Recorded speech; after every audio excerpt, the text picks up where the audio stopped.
আমরা এখন বিকে ভঞ্জন থেকে সান্দাকপুর পথে। এই রাস্তায় এখনো অবধি ইউটিউবে কোনো ভিডিও দেখতে পাইনি, কারণ রাস্তাটা খুবই স্টিফ এবং এই রাস্তায় ভিডিও করা খুবই কঠিন। আমিও হয়তো কথা বলতে পারবো না, কারণ কথা বললে আরও হাঁপিয়ে যাব, কিন্তু রাস্তাটা স্টিফনেসটা আপনাদের একটু দেখিয়ে দিতে চাই, তাই একটু কষ্ট হলেও ক্যামেরাটা অন করেই ওঠার চেষ্টা করছি। চলো প্রণয়দা, যাওয়া যাক। সামনে অশ্মি উঠছে, যাওয়া যাক।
এবার আমরা একটা ছোট্ট শর্টকাট নেব।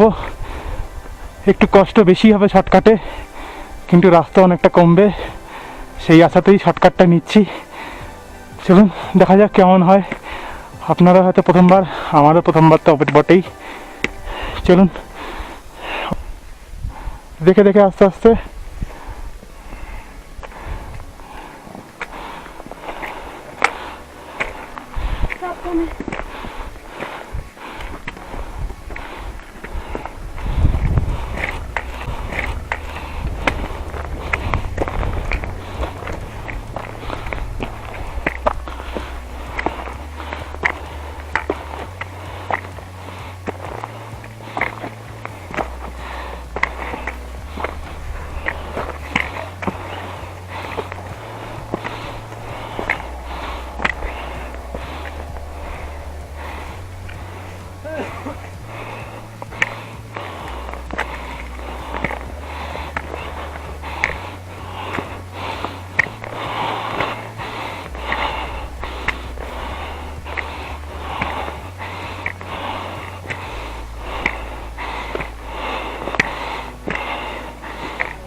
এই সিঁড়িটা দেখে ভাঙা।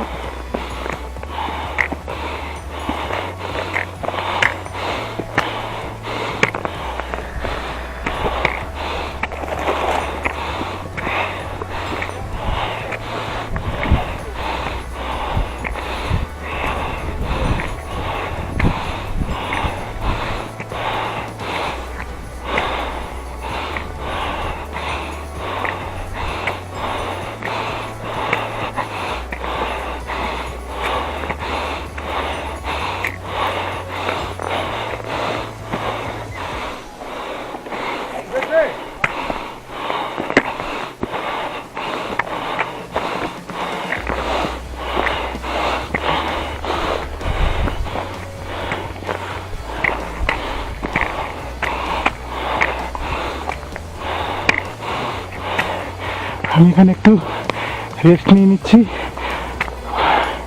অশ্মি আসছে, ওর জন্য একটু অপেক্ষা।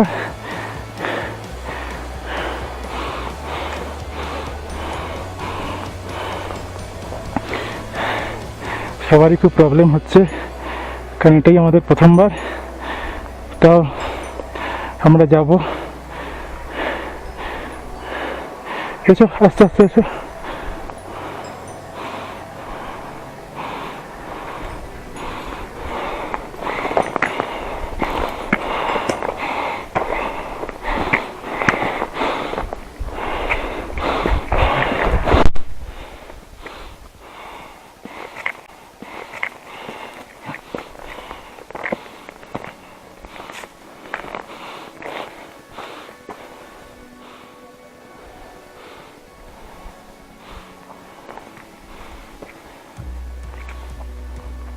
ইন্দ্রদীপ এই দিক দিয়ে গেল, আমরা এই দিক দিয়ে যাব। হ্যাঁ জানি, এই দিক দিয়ে একটা শর্টকাট আছে, কিন্তু এদিকে শুকনো পাতা পড়ে আছে দেখতে পাওয়া যাচ্ছে, তাই এদিক দিয়ে ওঠার চেষ্টাটা এখন না করাই ভালো। আমরা যাব এই রাস্তাটা দিয়ে। রশ্মি আস্তে আস্তে উঠে আসছে।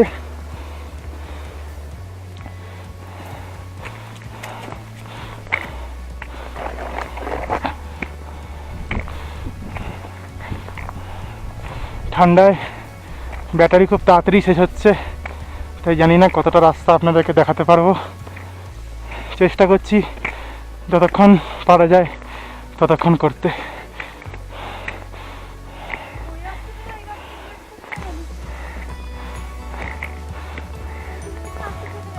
না ওখান দিয়ে না,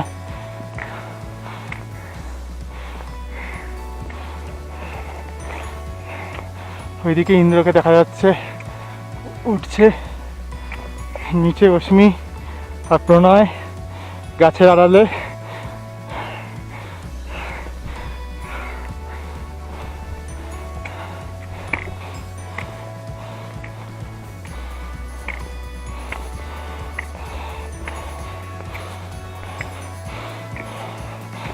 আমাদের গাইড পিংবাজি আমাদের অনেক আগেই উঠে দাঁড়িয়ে আছে।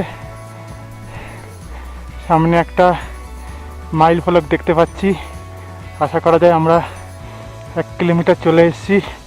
চলুন গিয়ে দেখা যাক।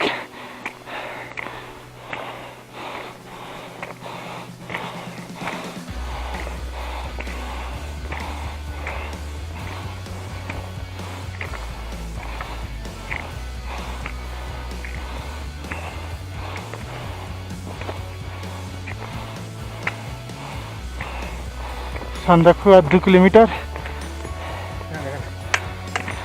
ওইদিকে গেলে সম্ভবত দেখা যাবে।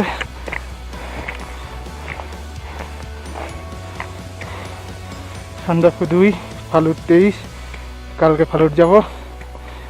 নিচে ওই রাস্তা কতটা চড়াই দেখতেই পাচ্ছেন। আমরা একটু শর্টকাট নিয়েছি, অনেকটাই শর্ট হয়েছে। আবার এখান দিয়ে উঠবো। আপাতত এখানেই বন্ধ করছি, কিছুটা উঠে আবার আপনাদেরকে সঙ্গে নেব।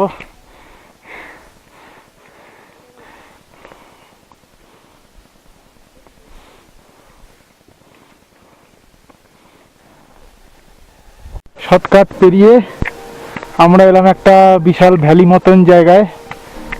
এখানকার ওয়েদার খুবই ভালো, মেঘ এবং রাস্তাও অপেক্ষাকৃত সহজ।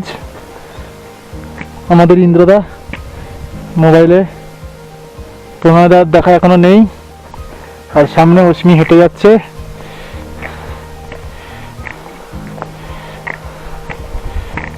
বেশি অশ্মির কাছাকাছি থাকতে হবে, কাছাকাছি না থাকলে ভিডিওটা মোবাইল দিয়ে কন্ট্রোল করা যাবে না।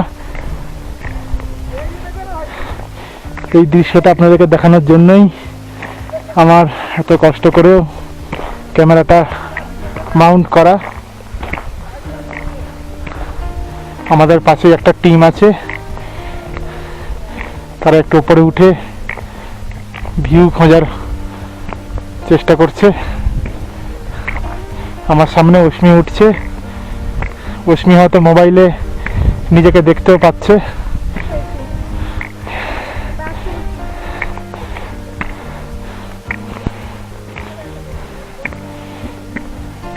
এটা একটা বিশাল ভ্যালি মতন, ঝোপে ভর্তি।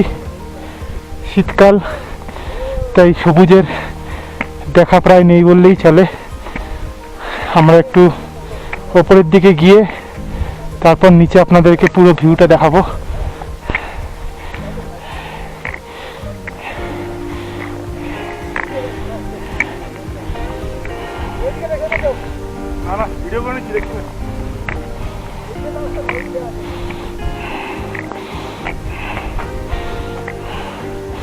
এখানে রাস্তা একটু খাড়াই,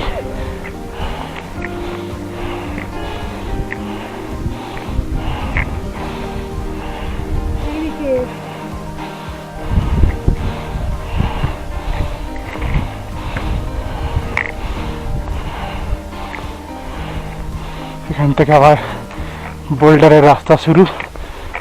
তার আগে আপনাদেরকে ওপর থেকে নিচের পুরো ভিউটা দেখাই। মেঘে যদিও ঢেকে গেছে, আমাদের টিম মেম্বাররা উঠে আসছে। আপাতত এখানেই বন্ধ করছি, একটু পরে আবার যদি পারি আপনাদেরকে সাথে নেব। বাই। আমরা সান্দাকপুর শেষ চড়াই, এখান থেকে 15 মিনিট লাগা উচিত। রাস্তা যেরকম চড়াই মনে হচ্ছে 20 মিনিটও লাগতে পারে। রাস্তা প্রায় নাকে ঠেকে যাবে। নিচের ওইখান থেকে আমরা এলাম, ইন্দ্রজিৎ দাঁড়িয়ে আছে ওখানে। অনেকটাই চড়াই, সামনে পুরো মেঘ, রাস্তা দেখা যাচ্ছে না, ঢেকে গেছে। ভিউ আপাতত কিছু নেই, তো সময় নষ্ট করে লাভ নেই, গিয়ে ওখানে ফ্রেশ হতে হবে। আস্তে আস্তে এগোলাম, যাওয়া যাক।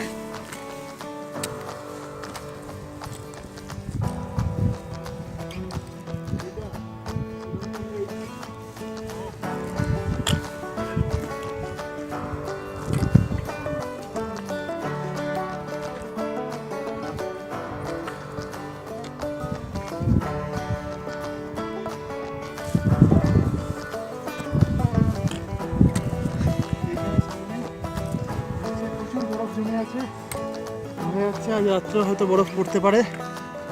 নিচে প্রচুর বরফ,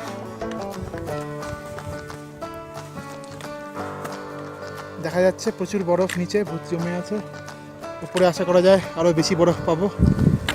যাচ্ছি, তার দিকেই যাচ্ছি।